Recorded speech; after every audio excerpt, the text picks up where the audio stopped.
You finally got Tank. I mean, this is the fight everybody wants to see. Tell us, why is this so big? Why is it so big, and why is it so important to the sport? It's big because we have two big fan bases. We capture fans outside of the hardcore boxing fans, so that brings the element that you can't get from a lot of fighters.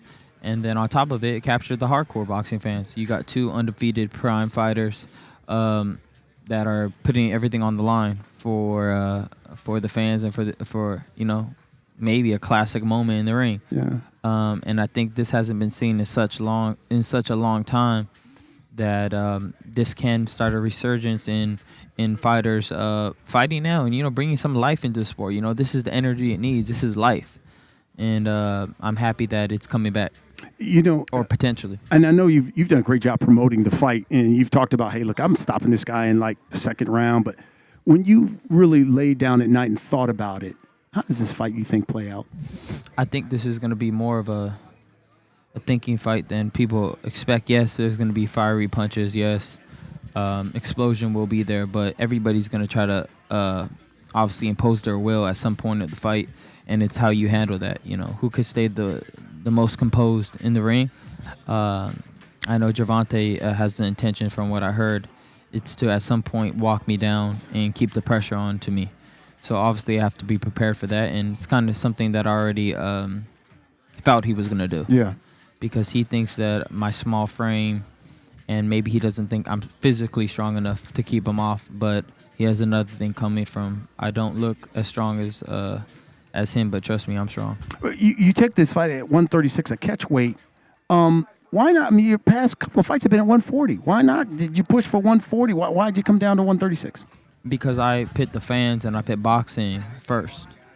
That's something that I get satisfaction from. Fulfillment is when I sacrifice a part of me for everybody else. That's what life is about. It's not always about you. If that's always what you think about, then guess what? Pride comes before the fall.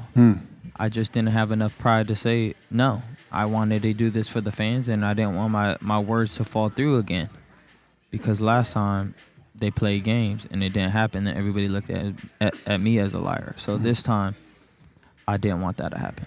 And you've probably heard this. So many people have talked about, man, how much of a concern does Ryan have with Tank's power?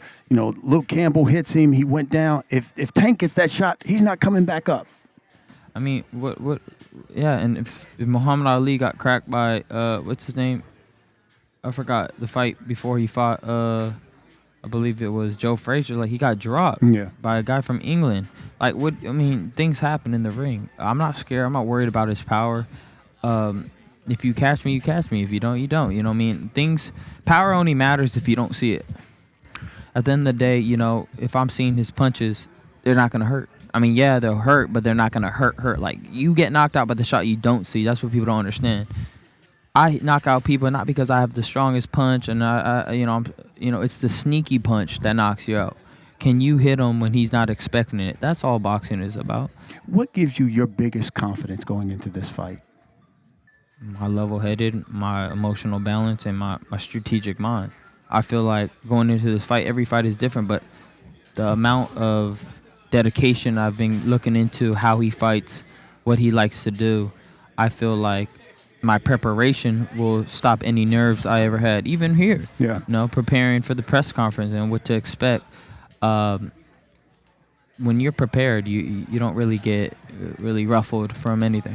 And you've talked a lot about mental health and anxiety issues. How have you tried to, let's say, calm that, considering you're going into the biggest fight of your life?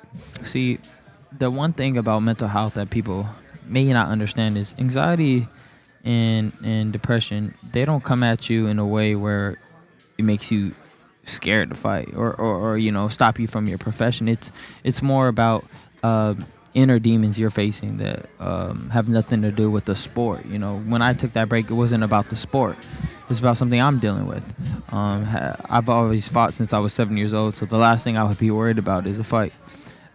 So handling that coming forward into this fight, honestly, I'm probably in one of the best headspaces I've been in. The way that I've matured as a man and my emotions, I'm in a very good place. Let you go with this. Okay. What can you guarantee the people they're going to get April 22nd? You're gonna guarantee. I'm gonna guarantee a classic fight. I promise you, it will not be easy. If he expects it's gonna be easy, he got a long night coming from him.